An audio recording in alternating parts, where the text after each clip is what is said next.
I think it turned out really cute, actually.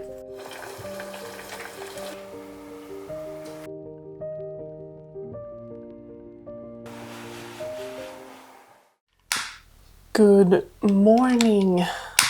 It's Sunday and it's 3rd of Advent today. Time is going so quickly. I thought I would do some Christmassy crafts or DIYs today to really wrap up my Christmas decorations. I have already decorated maybe 2 weeks ago, but I have this wallpaper here that are from different areas in the house, and I just want to do something with all of this wallpaper scraps that I have. I just keep it like this in a box in the storage. I am making stars, Advent stars, to hang in the windows.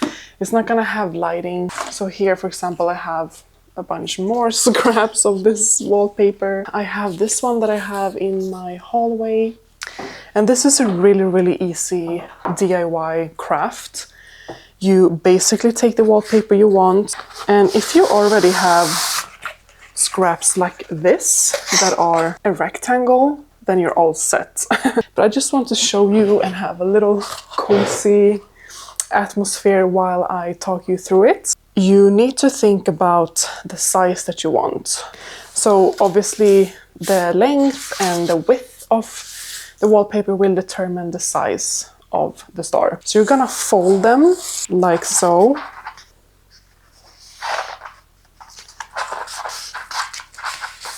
And then turn it around. Fold it the other way.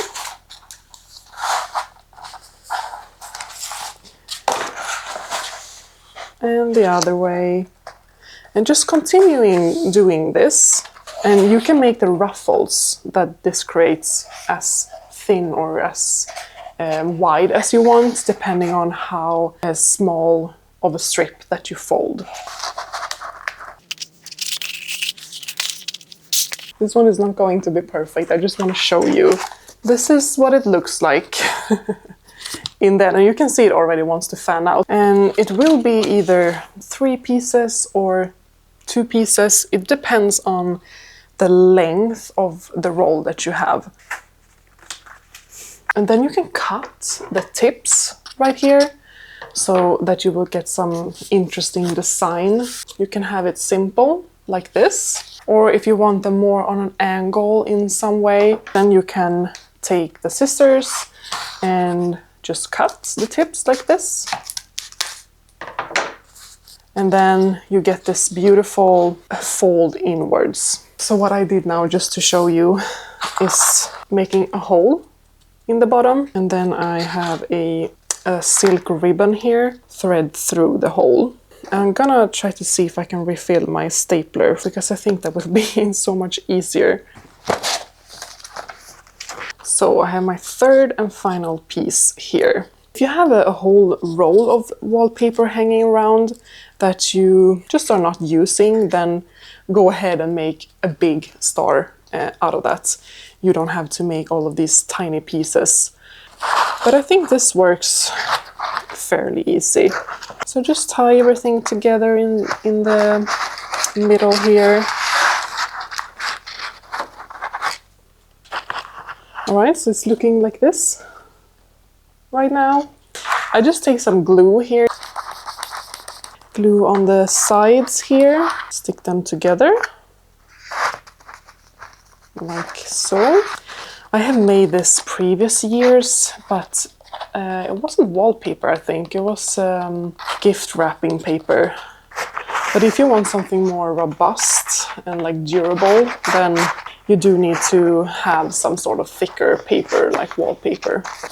And this is just what I love about DIYs and crafts, that you can utilize scraps that you have at home or things that you find in nature and transform it into something else that you actually find usable, and just to use your hands, your brain, be creative. I just love that. So I think my camera shut off, but I glued it together, and then I cut just tiny cuts all around the stars like this. So it kind of looks like a snowflake-ish.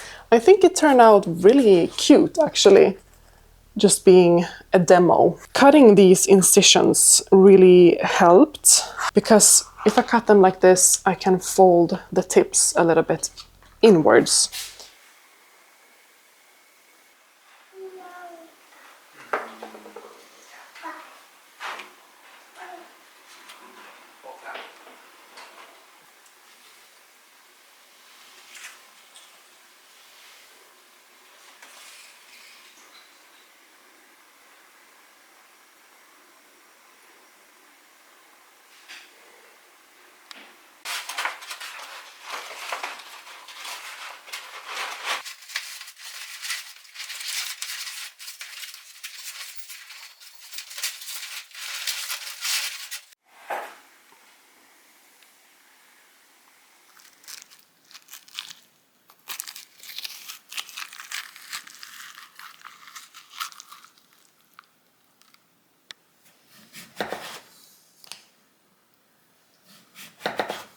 Right now I'm making this recipe that I found online.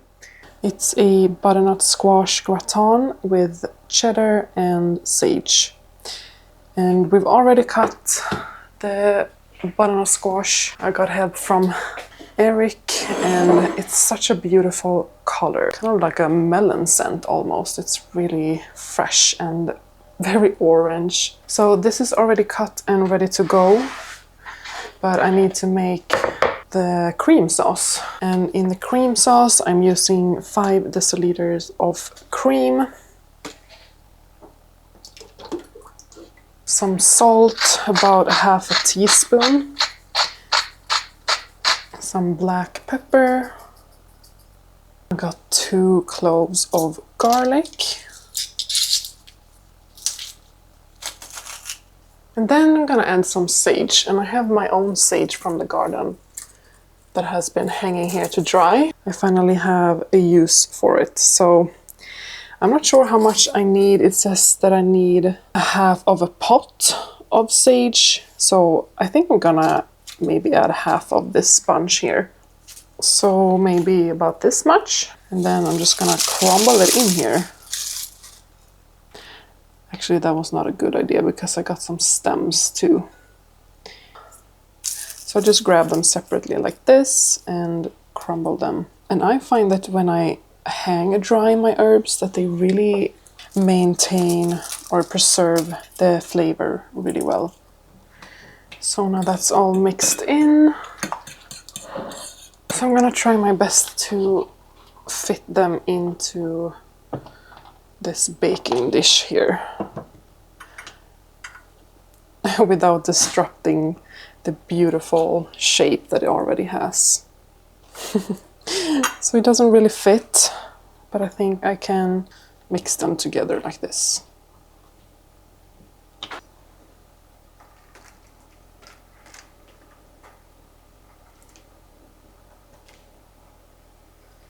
I'm gonna top it with some cheddar cheese.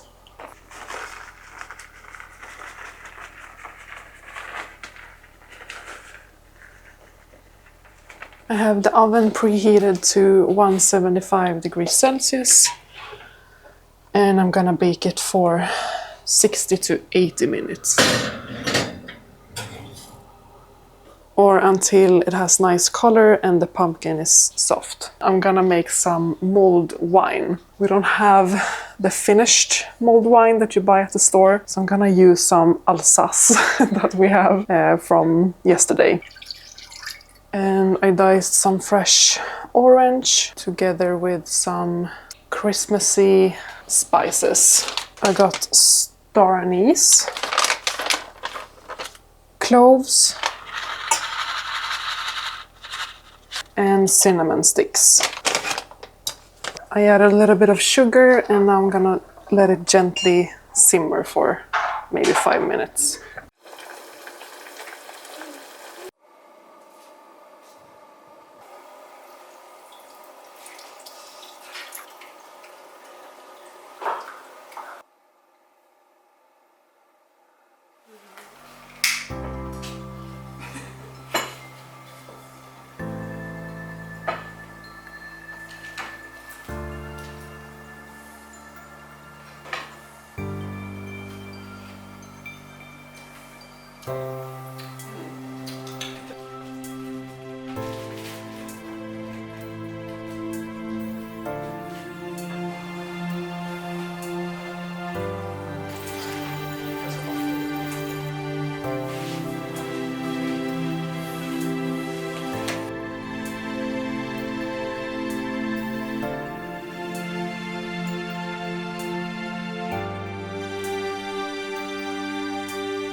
Thank you for watching this cozy little 3rd of Advent Sunday vlog. I hope that you find some inspiration of some Christmassy crafts or DIYs, and I'll see you in the next one. Take care. Bye bye.